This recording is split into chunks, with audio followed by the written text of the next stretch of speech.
제가 감기가 걸려가지고 목소리가 잘 안 나오고 있습니다.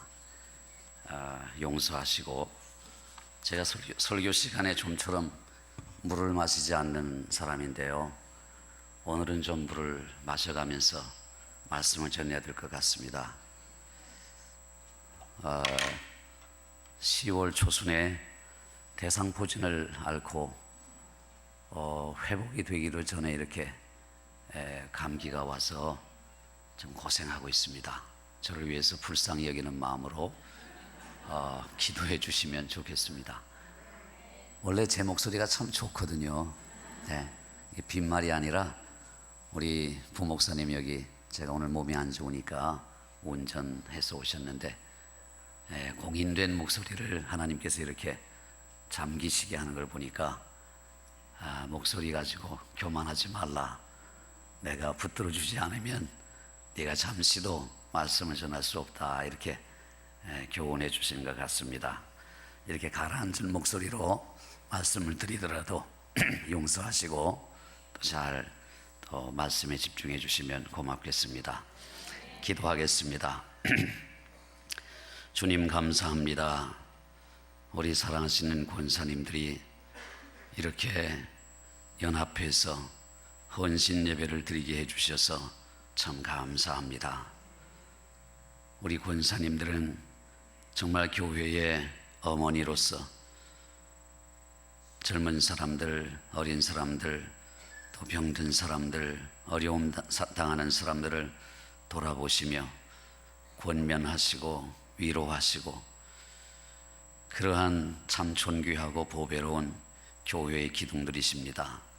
우리 하나님께서 이 시간 하늘문을 활짝 여시고 은혜의 단비를 강수와 같이 부어주시기를 간절히 바라옵고 소원합니다. 함께 예배에 참여한 모든 성도들, 오늘도 부족한 종의 이 목소리마저도 잠긴 이 투박한 말씀을 듣고 하나님 주시는 은혜를 풍성하게 받아 누리는 복된 시간 되게 하여 주시옵소서. 우리 구주 예수 그리스도의 이름으로 감사하며 간절히 기도하옵나이다. 아멘.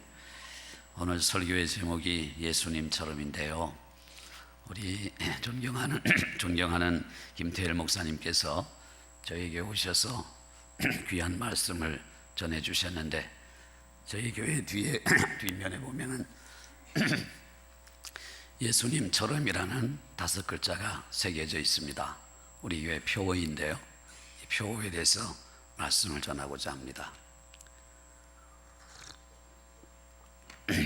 제가 번역한 책이 몇 권이 있는데요, 그 중에 한 권이 고통이라는 선물이라는 책입니다. 저희 교회도 이렇게 70 넘으신 어르신들이 참 많은데요, 안 아픈 데가 없습니다. 다 아프죠. 목도 아프고 허리도 아프고 무릎도 아프고 온 천지가 다 아픈데, 그런 고통이 하나님이 주신 선물이다, 잘 납득이 안 가죠. 우리는 고통이 없는 세상에서 살고 싶어 하는데, 이 세상에는 고통을 느껴보고 싶어 하는 사람들이 있다는 사실을 우리가 기억해야 될 것입니다.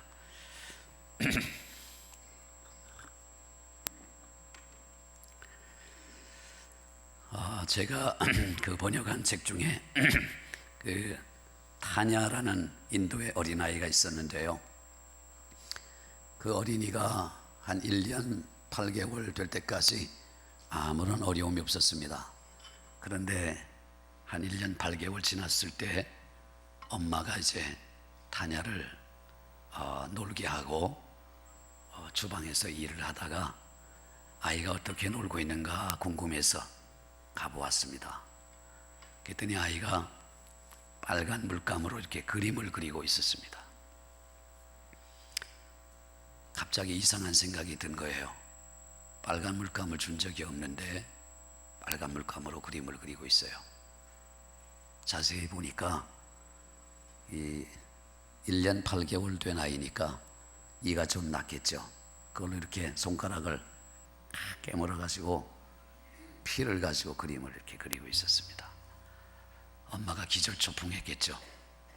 그래서 그 아이를 끌어안고 이제 인도의 그 열악한 환경이니까 영국에서 온 의사에게로 데려갔습니다.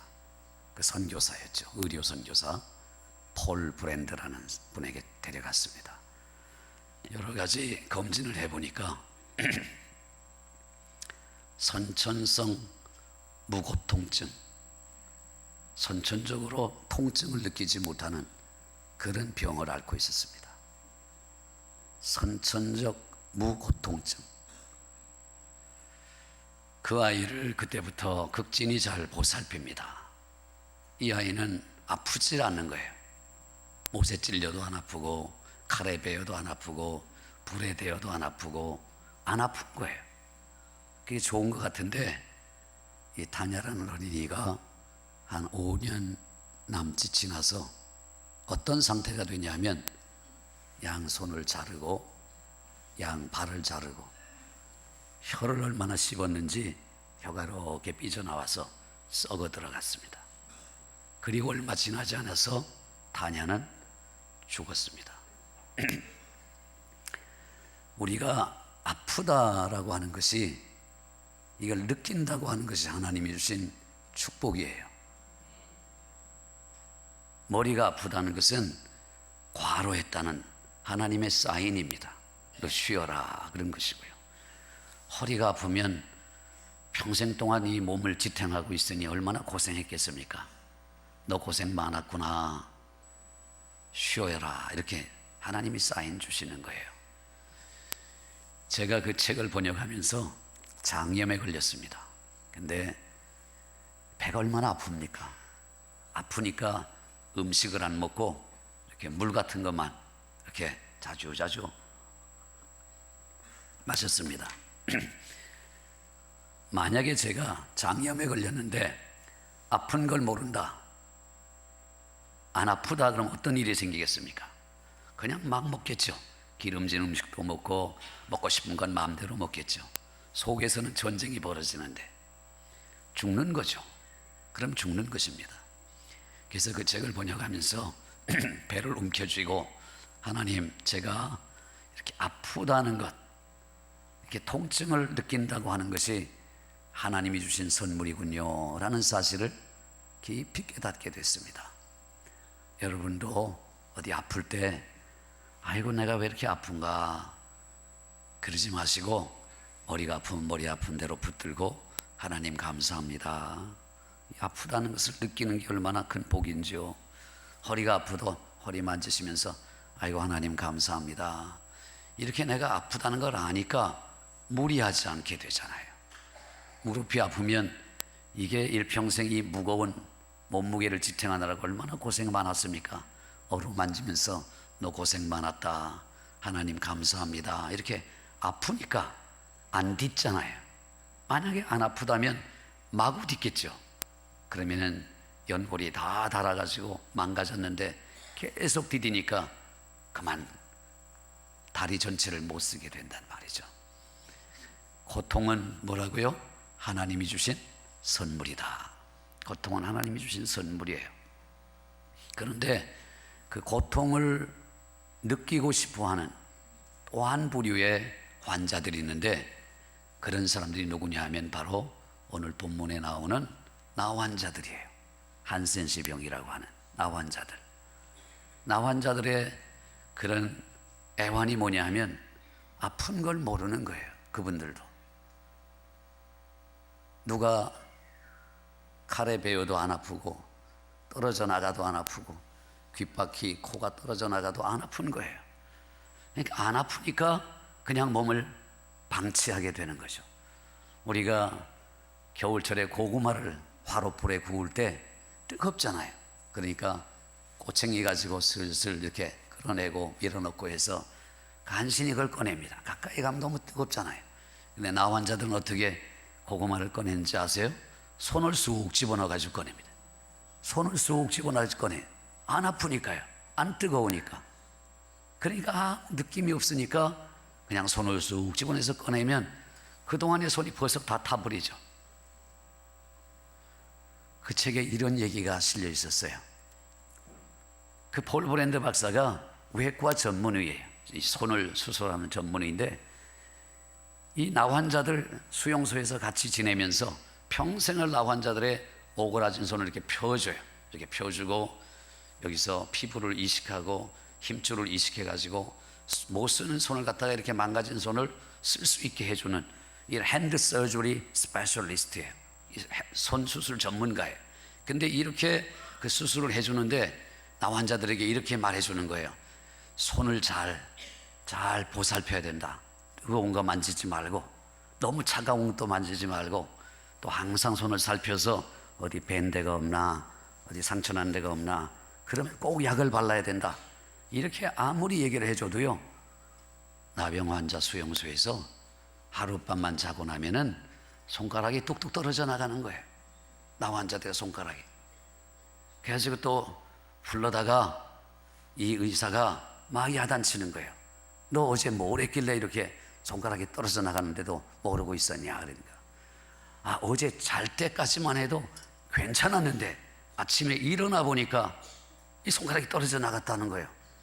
난들 어떻게 합니까 말이에요. 나도 모르는 일이라고 이렇게 항변을 하는 거예요. 그러니까 폴 브랜드 박사가 이상하다, 이거 이상하다, 그런 일이 자꾸 반복되니까 안 되겠다고 해가지고 나병 환자 수용소에 불침번을 세웠어요. 보초를. 그래가지고 밤새도록 이렇게 지켜보는 거예요. 무슨 일이 벌어지나. 며칠 아무 일도 안 생겼어요. 근데 어느 날 드디어 원인이 밝혀졌어요.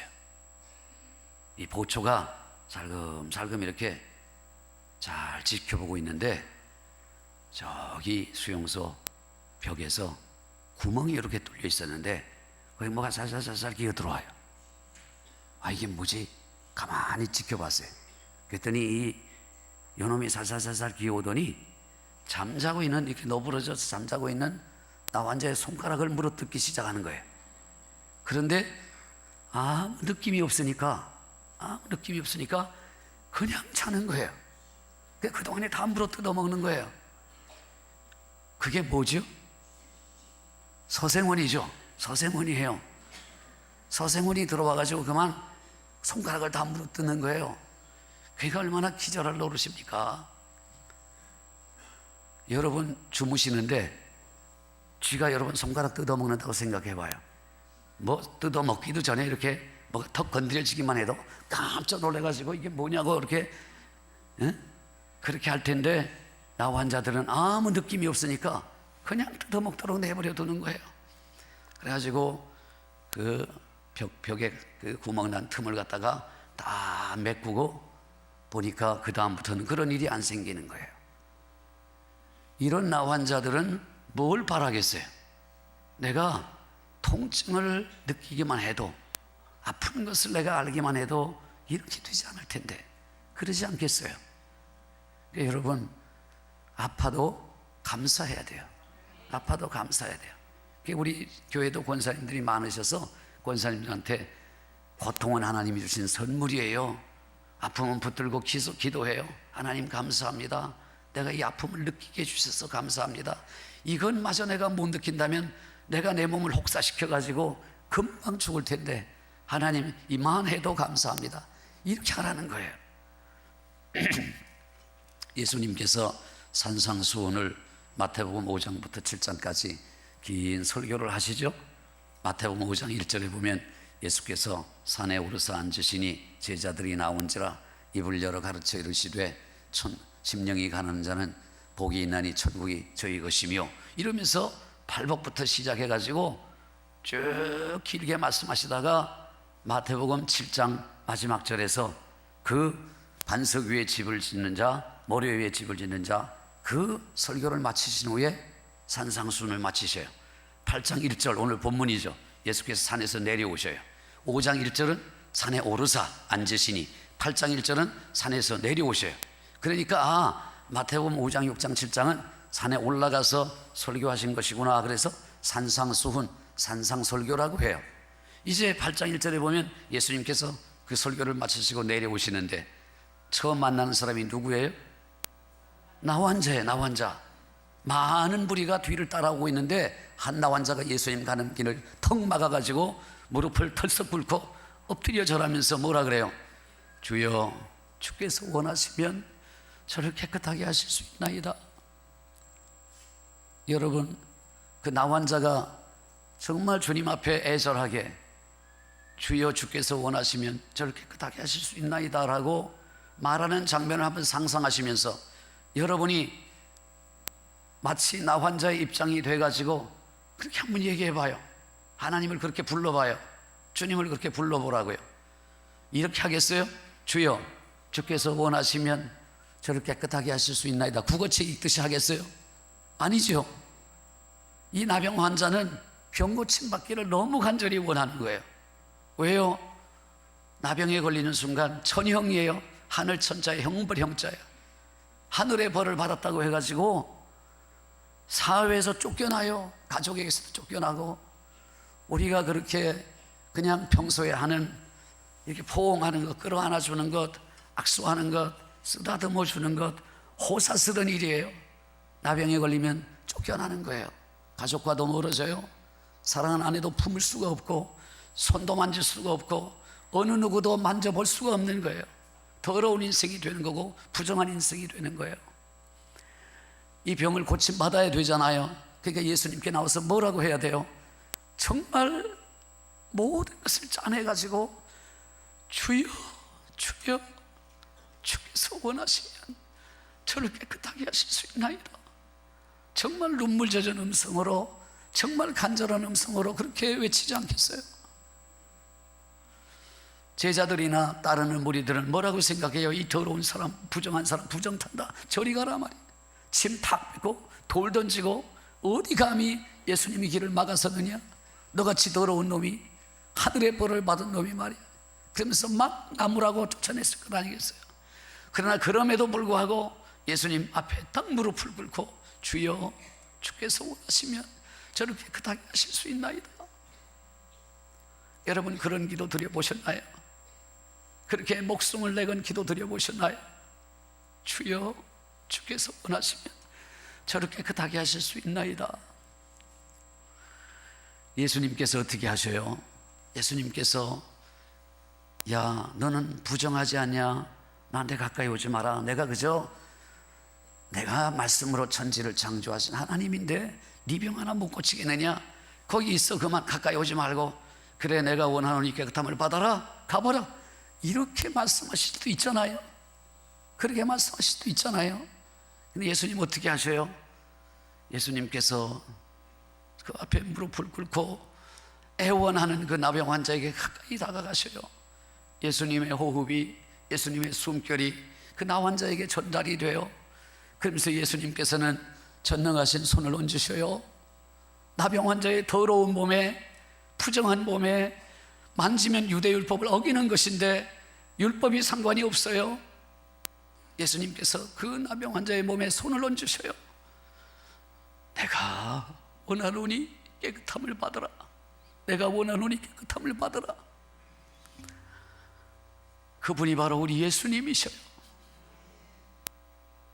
우리는 사람을 더럽다고 하고 부정탄다고 하고 저리 가라고 하고 배척하지만 예수님께서 그 가난하고 불쌍한 나병 환자, 더럽고 추하다고 율법에서 공동체에서 배제시킨 나병 환자에게 가까이 가셔가지고 손을 대시며 이르시되 내가 원하노니 깨끗함을 받으라. 여러분, 예수님의 그 말씀, 내가 원하노니 깨끗함을 받으라는 말씀으로 나병 환자의 병은 고침받았어요. 할렐루야. 그런데요, 나병 환자가 나병에 걸린 지 몇 년이 됐는지 아무도 몰라요. 3년이 지났는지 5년이 지났는지. 선천적인 병은 아니잖아요. 그러니까 정상적으로 살다가 어느 날 갑자기 손을 씻는데 피가 흘러요. 이거 내가 언제 배웠지? 내가 오늘 풀 베다가 배웠나 보다. 근데 왜 안 아프지? 이거 이상하다. 그때부터 이 친구는 걱정이 태산 같은 거예요. 이런 증세가 나병의 증세니까요. 배웠는데도 안 아파요. 아이고 혹시 내가 나병에 걸린 것 아닌가? 제사장 앞에 가요. 나를 좀 검진 좀 해달라고. 제사장이 보니까 나병인 거예요. 너는 나병 환자가 됐어. 이제는 공동체에서 물러나야 돼. 부정하다, 부정하다, 부정하다 3번 말하면 끝장이에요. 가족도 떠나야 되고 공동체도 떠나야 돼요. 나병 환자들끼리 어울려져 살잖아요. 그렇게 정말로 가슴 아프게 서글프게 외롭게 고독하게 산 지가 몇 년이 지난지 모르는데 어느 누구도 자기의 더러운 몸에 손을 대지 않는데 걸어가신 주님께서 그 몸에 손을 대시잖아요. 걸어가신 주님께서 자기 몸에 손을 대시잖아요. 나병 환자의 나병은 천지를 지으신 예수 그리스도의 권세 있는 말씀, 내가 원하노니 깨끗함을 받으라, 그 말씀에 의해서 고침을 받았지만 그 마음의 고독한 질병, 외로움이라는 질병, 서러움이라는 질병, 마음의 병은 언제 고침받았는지 아세요? 예수님께서 손을 대시는 그 순간, 예수님께서 거룩한 손 얹으시는 그 순간에, 그 따사로운 예수님의 손이 몸에 닿는 순간 마음의 질병, 고독의 질병, 외로움의 질병, 서러움의 질병이 주 예수의 그 따스한 손길에 의해서 떠나간 줄로 믿으시기를 바랍니다. 우리 청량교회 55년에 세워졌어요.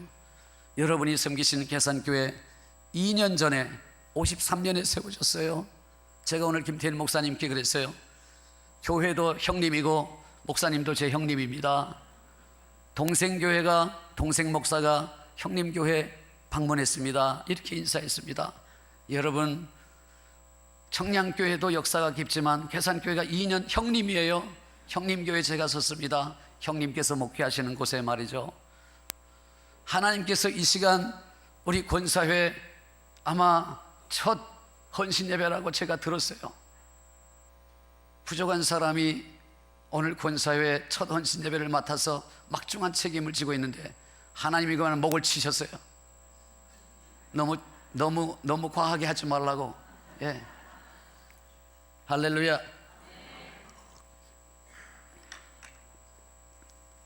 청량교회도 그렇고요, 여러분의 계산교회도요, 여러분의 따사로운 손길이 필요하신 분이 많습니다. 많아요. 저희 교회가 제기동에 있습니다. 동대문구 제기동, 경동시장 가까이 있어요. 그런데요, 40년 50년 변하지 않는 동네입니다. 가난한 사람들이 많아요. 외로운 사람 많아요. 우리 권사님들, 권사라는 말이 뭔지 아세요? 권할 권자의 사자가 무슨 사자인지 아세요? 선비사자일까요? 일사자일까요? 스승사자일까요? 삼지선다형 맞춰보세요. 선비사, 일사, 스승사. 제가 가르쳐 드릴게요. 모르면서 아는 체 하지 마시고. 권사할 때 권자는 권할 권자고요, 사자는 스승사자예요. 그게 정답이에요. 저도 처음에는 선비사자인 줄 알았어요. 그런데 집사할 때 사자는 일사자지만 권사할 때 사자는 스승사자예요. 그게 제가 요로를 통해서 권위 있는 사람한테 확답받은 사실이에요. 우리 헌법에도 스승사자라고 쓰여 있어요. 여러분 역할이 뭐예요? 권면하고 권위, 권고하고 위로하는 일의 스승이에요. 스승이에요. 여러분 따라갈 사람이 없는 거예요. 어려움 당하는 사람, 슬픔 당한 사람, 위로가 필요한 사람 찾아다니면서 권면하고 위로하고 격려하고 만져주고 말이죠. 만져주고. 우리 권사님의 따사로운 손길이 정말 예수님의 손길을 되어가지고 그렇게 위로받기를 원하고 권면받기를 원하고 그리고 용기를 얻기를 원하고 격려받기를 원하는 나 환자와 같은 사람, 불쌍한 사람 찾아다니면서 여러분이 위로하는 거예요. 위로의 어머니, 권면의 어머니, 권면의 스승, 위로의 스승 되시기를 주의 이름으로 축원드립니다. 제가요 청량교회 부임한 지가 16년 지나고 17년 지금 접어들었습니다. 우리 김태일 목사님 21년 되셨다고 제가 방금 전에 들었습니다. 여러모로 형님이시죠? 목회도 형님이시고. 그런데 말이죠, 21년 전에 제가 청량교회 담임 목사로 부임할 때 저는 압구정동, 서울의 압구정동에 현대고등학교라고 있습니다. 그 현대고등학교의 영어 선생님 출신이에요. 영어 선생으로 10년간 우리 고3 학생들도 가르치고 고2 학생들도 가르치고 그 영어 선생 출신인데, 중학교 2학년 때 모태신앙으로 태어나서 중학교 2학년 때 주님 만난 이후로 내가 삶을 하나님께 드리기로 작정하고, 제가 영문학을 전공했어요. 영어 선생도 했고 그리고 교목도 하고 그랬습니다. 근데 중학교 2학년 때 제가 손을 번쩍 들고 하나님의 콜링에 응답했어요. 제가 목사 되겠습니다. 제가 술, 담배 입에 대지 않겠습니다. 하나님의 종 되겠습니다. 제 삶을 하나님 앞에 드렸어요. 제가 평생 동안 지금까지 술, 담배 입에 대본 적 없어요. 하나님께 약속이 있기 때문이죠. 저는 그저 외길 인생 살아가요. 그리고 저는 교수가 되고 싶었어요. 유학을 갔어요. 유학을 가서 박사학위를 받고 돌아왔어요. 신학교 교수가 됐습니다. 그런데 하나님께서 저를 청량교회로 부르시는 거예요. 청량교회로 담임 목사 하라고. 제가 내뺐습니다. 도망갔어요. 안 한다고. 제가 언제 담임 목사 되겠다고 했느냐고. 근데 설교 한번 하러 갔다가 붙잡혀가지고 담임 목사를 하라는 거예요. 끝까지. 권사님들이 찾아와요. 장로님들이 찾아와요. 아이, 나같이 부족한 사람을 왜 찾아오나? 그리고 도망을 갔어요. 금식하면서 기도하는 동안 하나님께서 이런 말씀 주세요. 네가 쉽다고 생각하는 것은 내 뜻이 아니고 네가 어렵다고 생각하는 것이 내 뜻이다. 저는 교수 생활을 즐거워했어요. 쉽다고 생각했어요. 그리고 교수가 좋았어요. 그런데 하나님께서 뭐라 그러시는 거 아니? 쉽다고 생각하는 건 내 뜻 아니다. 네가 힘들고 어렵다고 생각하는 것이 내 뜻이다. 주님이 그렇게 말씀하셨어요. 그래서 제가 항복하고 청량교회 부임했습니다. 그래도 하나님께서 복을 주셔서 여전히 총신대학교 교수예요. 교수 생활과 또 목회 생활을 같이 겸용하고 있습니다. 그런데요, 제가 그 40대 중반에 44살 때 담임 목사가 돼서 청량교회를 부임해가지고 내가 어떻게 목회를 하면 좋을까 하나님 앞에 엎드렸습니다. 하나님, 저는 공부만 할 줄 알고 또 가르치는 일을 하려고 공부했는데 이게 도대체 하나님께서 이곳에 나를 데려다 놓으셨으니까 내가 어떻게 목회하면 좋겠습니까? 기도하는 동안에 하나님께서 제게 말씀을 주셨어요. 마태복음 20장 28절, 마가복음 10장 45절 똑같은 말씀이에요. 인자가 온 것은 섬김을 받으려 함이 아니라 도리어 섬기려 하고 많은 사람을 위하여 자기 목숨을 대속물로 주려 함이니라. 이 말씀을 제게 주시는 거예요. 그래서 하나님, 알겠습니다. 제가 예수님처럼 섬기는 목회를 하면 되겠죠. 제 예수님처럼 그렇게 하겠습니다. 그래서 그때부터 제 표가 예수님처럼이 된 거예요. 오늘 설교 제목 아니에요? Just like Jesus. 더도 말고 덜도 말고 just like, 바로 그처럼, 예수님처럼. 그것이 제 목회의 표가 됐습니다. 하나님, 제가 목회에 일천하고 제가 아무 경험도 없는데 하나님, 제게 목회의 스승을 허락해 주십시오. 하나님께서 기도하는 동안에 두 사람을 떠올려 주셨어요. 제가 소개할 테니 들어보세요. 미국의 어떤 교회에서 예배를 드리고 있는데 이렇게 오늘 여러분들이 낮 예배 드릴 때처럼 꽉 찼어요. 꽉 차서 아무 데도 앉을 데가 없는 거예요. 한 청년이 목사님 설교가 시작됐는데 가운데 문을 열고 들어오는 거예요. 또박또박 보니까 아무 데도 앉을 데가 없는 거예요. 그러니까 청년은 그냥 앞으로 계속 걸어오는 거예요. 목사님이 놀랬어요. 미국이잖아요, 우리나라가 아니라. 미국은 총기 소지가 가능하잖아요. 저 청년이 도대체 왜 또 나한테 다가오나. 목사님이 설교를 멈춘 거예요.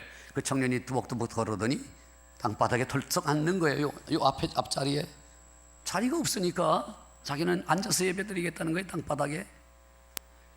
목사님이 이제 안도의 한숨을 쉬고 놀란 가슴을 쓸어내리고는 또 설교를 시작했어요. 그런데요, 조금 뒤에, 저 뒤에 계신 머리가 허연 또 집사님 한 분이 또 지팡이를 짚고 또 일어서가지고 또박또박 걸어오시는 거예요. 사람들은 그 청년의 뒤통수에 대고 덧쳐 요즘 어린 젊은이들이 너무 버릇이 없고 너무 저렇게 무례하다, 예배 시간 방해하면서 저렇게까지 할 필요가 있는가, 막 비난의 화살을 퍼부다가 이번에는 또 노 집사님이 지팡이를 짚고 뚜벅뚜벅 청년이 걸어간 길을 따라오니까 또 뒤통수에다 대고 막 비난했어요. 노망이 들었나 보다. 저 노인이 왜 저러시지? 목사님도 깜짝 놀랐죠. 왜 그러실까? 저 집사님 왜 그러실까? 그 집사님이 끝까지 걸어오시더니 그 청년 옆에 지팡이를 내려놓고 땅바닥에 덜썩 앉는 거예요. 목사님도 모든 회중들도 정말 충격을 받았어요. 제가 어느 책자에서 그 이야기를 읽었는데요, 그 옆에 이런 구절이 쓰여 있었습니다. 그는 근본 하나님의 본체시나 하나님과 동등됨을 취할 것을 여기지 아니하시고 오히려 자기를 비워 종의 형체를 가지사 사람들과 같이 되셨고 하는 말씀이 쓰여 있었습니다. 여러분, 저는 그 글을 읽는 순간에 눈물이 났어요. 하나님, 이 천박한 경박한 송 목사를 용서해 주세요. 그 노 집사님은요, 다른 사람들은 청년의 무례한 행동에 비난했지만 그 노 집사님은 이런 생각을 한 거예요. 우리는 이렇게 좋은 자리에, 편안한 자리에서 예배 드리는데 저 청년은 얼마나 외로울까. 혼자서 땅바닥, 저 차디찬 땅바닥에 앉아서 예배 드리자니 얼마나 외로울까. 내가 친구가 되어줘야지. 내가 친구가 되어줘야지. 하나님, 제가 목회를 합니다. 목회에 닮을 만한 스승을, 멘토가 되는 스승을 허락해 주세요라고 기도했을 때 하나님이 그 실화인지 지어낸 얘기인지도 모르는 그 노 집사님을 떠오르게 했어요. 송 목사야, 네가 진짜 좋은 목사 되려면 이 집사님과 같은 영성을 가지면 좋겠다. 아, 내가 친구가 돼줘야지. 얼마나 외로울까, 얼마나 힘들까. 내 자리 버려두고, 좋은 자리 버려두고 그 청년의 옆자리에 앉은 노 집사님의 영성은 어떤 것일까? 그게 바로 예수님 아니에요? 근본 하나님의 본체시나 하나님과 동등됨을 취할 것을 여기지 아니하시고 오히려 자기를 비워 종형체를 가지고 사람들과 같이 되신 예수님 아니에요? 사랑하는 성도 여러분, 좋은 교회가 무엇입니까? 좋은 교회가 무엇입니까? 한 연약한 한 영혼을 긍휼히 여기고 그 마음속에 들어가서 공감하는 것 아니겠습니까? 공감하는 것. 내가 친구가 돼줘야지. 얼마나 외로울까, 얼마나 아플까. 우리 권사님들이 하셔야 할 일이 그 일이에요. 교인들을 돌아보면서 많이 슬프지, 많이 힘들지, 내가 기도해 줄게, 내가 손잡아 줄게, 내가 옆에 있어 줄게. 그런 예수님 닮은 우리 권사님들 되시기를 주님의 이름으로 축원드립니다. 제가 영어 선생이라 그랬죠. 처음에 28살에 영어 선생이 돼가지고요, 고3을 맡았어요. 근데 학교가 뭐 시설이 어디 있는지 알 길이 뭐가 있어요. 그런데 물어물어 인쇄실을 찾아가니까요, 인쇄실이 저 지하에 있었어요. 지하에 가가지고 문을 갖다가 탁 열었어요. 인쇄실이라고 써 있어가지고. 그랬더니 저 끝자락에 인쇄실 아저씨가 앉아 계신 거예요. 아저씨 안녕하세요. 저 송준인 선생인데요, 이거 이번에 고3 학생들 이번 목요일까지 200장만 인쇄해 주세요 그랬어요. 그랬더니요, 그 아저씨가요, 지금도 생생한 것이 3번 자기 책상을 치시더니 이런 얘기를 하는 거예요. 선생님, 여기도 사람 사는 곳입니다. 아, 선생님, 여기도 사람 사는 곳입니다.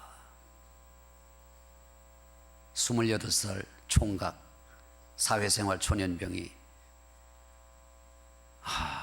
제가 너무 잘못한 거예요.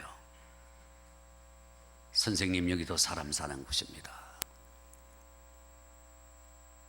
제가 교무실에 가서 얼마나 부끄러웠는지요. 아, 내가 정말 잘못했구나. 다음에 가서 사과를 했습니다. 죄송합니다.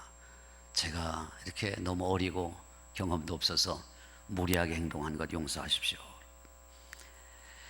여러분, 인쇄실 아저씨를 우리가 존귀하게 여겨야 되는데 이렇게 해야 되겠죠.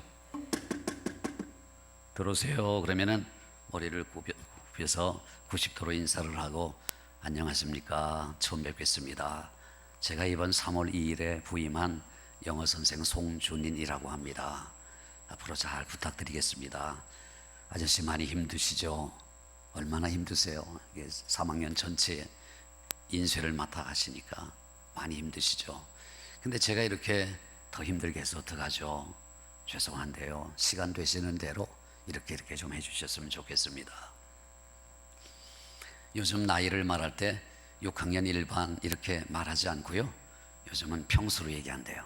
제가 61평에 삽니다 이렇게요. 제가 61평에 살아요. 올해가 회갑이에요 제가. 그래서 우리 집사람은 60평에 살고요, 저보다 한 평 적어요. 제가 61평에 삽니다. 이쯤 되니까 나이가 이제는 녹화할 줄도 알고 인사할 줄도 알고 사람을 존대할 줄도 알고 그러죠. 28살이 뭘 알았겠어요. 선생님, 여기도 사람 사는 곳입니다. 하나님 앞에 제가 누구를 본받아서 좋은 목사 되면 좋겠습니까? 라고 기도할 때 두 번째 사람이 그 인쇄실 아저씨예요. 어떤 모습을 하고 있든지, 어떤 일을 하고 있든지, 어떤 병에 걸려 있든지, 돈이 많든지 적든지, 입은 옷이 꾀지지하든 화려하든지 간에 존귀하게 여기는 거죠. 그 인쇄실 아저씨는 천하에 둘도 없는 사랑하는 아내의 남편이에요. 그리고 아이들의 아빠예요. 그리고 부모님의 자랑스러운 아들이랍니다. 그렇게 존귀하고 보배로운 분을 제가 일순간 무시한 것 아니에요. 멸시한 것 아니겠어요? 좋은 교회 다시 한번 얘기합니다. 좋은 교회가 어떤 교회예요? 가난하고 연약하고 힘없는 사람들이 사랑받는 교회입니다. 위로받는 교회입니다. 우리 권사님들 역할이 많아요. 권위하는데, 권하고 위로하는데 스승이에요. 권사님들이요.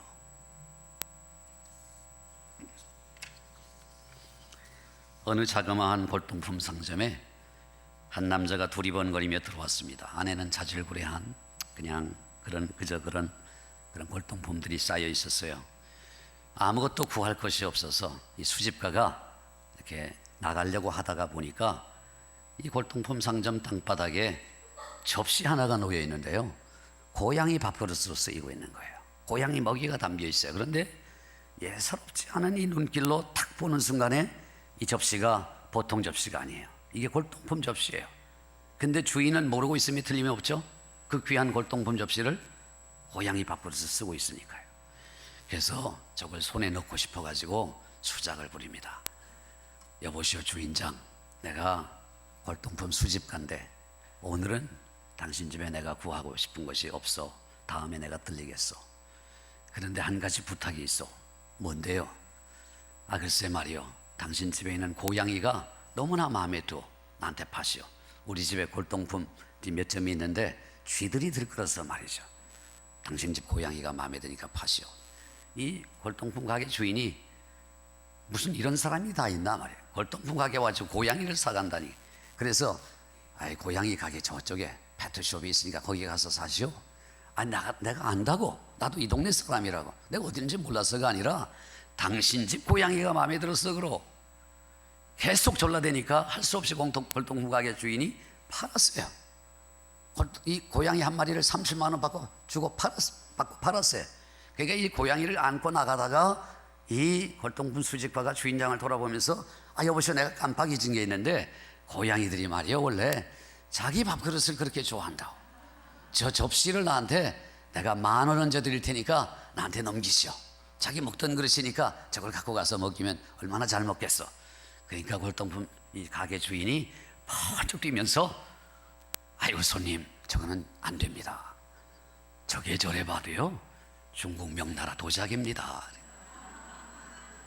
그러면서 하는 얘기가, 골동품 가게 주인이 하는 얘기가, 손님, 제가 재미있는 얘기 해드릴까요? 글쎄 제가 말이요, 저 중국 명나라 도자기를 고양이 밥그릇으로 쓴 이후에 고양이를 17마리나 팔았지 뭡니까? 오는 사람마다 전부 수작을 부려가지고 공짜로 그 도자기를 잡아 가지고 가려고 했던 거예요. 여러분, 이 이야기가 뭘 우리에게 시사해줘요? 이런 거예요. 골동품 그 자체가 고양이 밥솥으로 쓰이고 있거나 아니면은 박물관에 훌륭한 진열장에 있거나 근본적인 가치는 바뀌지 않는다는 거예요. 그렇죠. 그렇죠. 근데 왜 차별하세요? 근데 왜 사람 차별하세요? 우리가요, 멋진 옷을 입거나 남루한 옷을 입거나 배운 것이 많거나 적거나, 그리고 내가 무슨 직분을 맡았거나 안 맡았거나, 여러분, 본질적인 가치는 안 변하는 거예요. 하나님께서요, 우리한테 꼬리표를 붙여놔요. 얼마짜리라고. 뭐라고 붙여놓은지 아세요? 제가 영어 선생 출신이니까 한마디 하면 priceless예요. priceless. price, 값이죠. less, 없다는 말이에요. priceless. 여러분, priceless라는 이 단어를 옮길 때는 값없음 이렇게 옮기는 게 아니에요. 부르는 게 값인 그런 뜻입니다. 부르는 게 값이라는 거예요.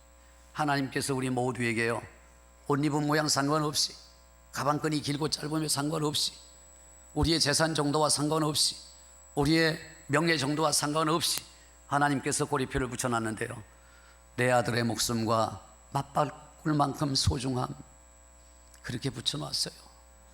근데 왜 멸시하세요? 왜 무시하셔요? 왜 소외시키죠? 교회는 그러면 안 되잖아요. 교회는 그러면 안 되잖아요. 사회에서도 서러운데 교회가 그러면 되겠나요? 한 가지 얘기만 하고 말씀을 마치겠습니다. 친구들로부터 항상 따돌림을 받는 테디라는 아이가 있었습니다. 그 아이는 학교에서 늘 멍한 눈빛으로 의자에 쭈그리고 앉아 있었습니다. 입을 열 때는 출석 부를 때뿐이에요. 테디, 예스. 그 한마디를 끝으로 입이 열리지 않아요. 종일토록. 옷 입은 모양이 엉망진창이에요.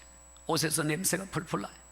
어느 친구도 가까이 하려고 하잖아요. 짝꿍이 없어요. 어느 누구도 옆에 안 앉으려고 하니까요. 선생님은 테디의 시험 점수를 매길 때마다 편한 생각을 했어요. 왜냐하면 아무것도 쓰여 있잖아요. 그러니까 그냥 쭉쭉 긋고 0점 매기면 되는 거예요. 답안이 없어요. 선생님이 어느 날 막 빵점 표시를 하려다가 궁금했어요. 이 아이가 어떤 아이일까. 그래서 생활기록부를 찾아봤어요. 1학년 때 착한 아이다, 장래가 촉망된다, 하지만 가정환경이 불우하다. 1학년 선생님이 그렇게 써봤어요. 2학년 선생님, 조용하고 성격이 내성적이고 폐쇄적이다, 엄마가 불치병을 앓고 있다. 3학년 때 선생님이에요. 테디의 성적이 다른 학생들에 비해 많이 떨어진다, 올해 엄마가 돌아가셨다, 아빠는 관심이 없으시다. 4학년 때요. 아이의 미래가 보이지 않는다, 아빠는 집을 나가셨다, 현재 이모 집에서 구박을 받으며 살고 있다. 아, 이런 아이였구나, 이런 아이였구나, 불쌍한 아이였구나. 성탄절이 가까이 왔습니다. 아이들이 선물을 들고 학교에 왔어요. 테디만 빼고 모두 예쁜 포장지에 좋은 선물을 가지고 왔어요. 테디는 노란 서류 봉투에다가 꾸깃꾸깃 해가지고 스카치 테이프를 이렇게 볼썽사납게 봉해가지고 왔어요. 선생님이 테디의 선물을 제일 먼저 뜯었어요. 가짜 다이아몬드 팔찌와 쓰다만 향수가 나왔어요. 가짜 다이아몬드 팔찌는 그나마 알이 대부분 떨어져 나갔고 향수병은 거의 비어 있었어요. 선생님이 팔찌를 했어요. 얘들아, 예쁘지 않니? 선생님 이거 마음에 꼭 든다. 테디야, 고맙다. 테디, 선생님이 이 냄새 정말 좋아하는데 어떻게 알았니? 정말 마음에 든다. 고맙다. 방과 후에 학생들은 막 비웃었지만 방과 후에 선생님을 테디가 찾아갔어요. 테디가 이렇게 한 거예요. 선생님, 죄송해요. 선생님 근데 마음에 드신다니까 기뻐요. 하루 종일 선생님께 엄마 냄새가 났어요. 엄마가 쓰던 향수거든요. 그리고 팔찌도 엄마가 차던 거예요. 테디가 간 후에 선생님은 책상에 고개를 파묻고 하염없이 흐느꼈습니다. 하나님 용서해 주세요. 그리고 하나님과 같은 눈으로 엄마 없는 아이를 볼 수 있게 해주세요. 그 다음날 아이들이 학교에 왔을 때 선생님은 완전히 변해 있었습니다. 테디를 개인적으로 지도했고 그 다음 학기에 테디는 친구들 대부분을 따라잡았습니다. 그리고는 헤어졌어요. 그 후에 선생님은 오랫동안 테디의 소식을 듣지 못했는데 어느 날 짧은 편지가 왔습니다. 사랑하는 선생님께 제가 곧 고등학교를 졸업한다는 소식을 처음 선생님께 알려드리고 싶었어요. 선생님 기뻐해 주세요. 저 이번에 반에서 2등으로 졸업해요. 사랑하는 제자 테디 올림. 그로부터 4년이 지났습니다. 다시 편지가 왔습니다. 사랑하는 선생님께 선생님이 기뻐해 주세요. 저 이번에 과에서 1등으로 졸업한다는 소식을 선생님께 가장 먼저 알려드리고 싶었어요. 사랑하는 제자 테디 올림. 또 4년 뒤에 편지가 왔습니다. 사랑하는 선생님께 제가 의사가 되었다는 사실을 선생님께 가장 먼저 알려드리고 싶었어요. 제가 의사가 되었다고요? 기뻐해 주실 거죠? 선생님 한 가지 부탁이 있는데요. 저 결혼해요. 그런데요, 결혼할 때 선생님께서 제 어머니 좌석에 앉아주셨으면 해요. 선생님은 제 어머니와 같은 분이잖아요. 선생님은 제 어머니와 같은 분이잖아요. 사랑하는 제자 테디 올림, 사랑하는 성도 여러분, 우리가 하나님의 눈으로 사람을 바라볼 수 있다면, 하나님의 눈으로 사람의 가치를 볼 수만 있다면 얼마나 좋은 세상 될까요? 얼마나 좋은 교회 될까요? 예수님께서 더럽고 추한 나병 환자 멀리하지 않으시고 그 몸에 손을 얹으시고 내가 원하노니 깨끗함을 받아라, 내가 원하노니 깨끗함을 받아라. 주님, 나의 누추한 손, 이 외롭고 고독한 사랑하는 영혼에게 내가 얹습니다. 주님, 내 손에 주님 손 얹으셔서 하나님이 더럽고 누추한 손이 주님의 손 되게 하여 주시옵소서. 주님의 손 되게 하여 주시옵소서. 주님의 손 되게 하여 주시옵소서. 여러분, 우리 권사님들 통해서, 사랑하는 성도 여러분들 통해서 이와 같은 놀라운 역사가 우리 정말 좋은 교회 이계산교회를 통해서 널리 전파되고 하나님의 나라가 왕성하게 부흥하는 놀라운 역사가 일어나게 되시기를 존귀하신 주님의 이름으로 축원드립니다. 할렐루야, 아멘. 우리 함께 통성으로 기도하십니다. 하나님, 예수님처럼 되기를 원합니다. 예수님처럼 한 불쌍한 영혼을 하나님의 시각으로 바라보고 나의 누추한 손이지만 얹고 위로하여 하나님의 사람으로 세워주기를 원합니다. 하나님 아버지, 우리 권사님들 위로의 어머니, 권고의 어머니, 권유의 어머니, 격려의 어머니 되어 스승과 같은 하나님의 훌륭한 권사님들 되어서 많은 연약한 심령들이 힘을 얻고 상처 입은 영혼들이 치유받으며 위로받는 놀라운 역사가 일어나게 하여 주시옵소서. 함께 합심해서 기도하겠습니다. 거룩하시고 자비로우신 하나님 아버지, 은혜와 사랑을 감사드립니다.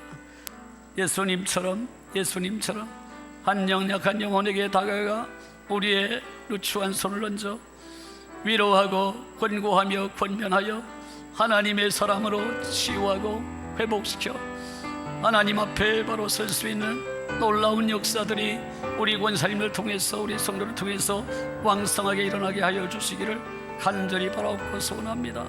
연약한 한 영혼에게 다가가 예수님처럼 손을 내밀어 하나님이여 위로하고 격려하는 하나님이 이와 같은 아름다운 일들이 계산교회를 통해서 왕성하게 일어나 하나님의 나라가 부여해지는 놀라운 역사가 일어날 수 있도록 우리 하나님 축복하여 주시옵소서.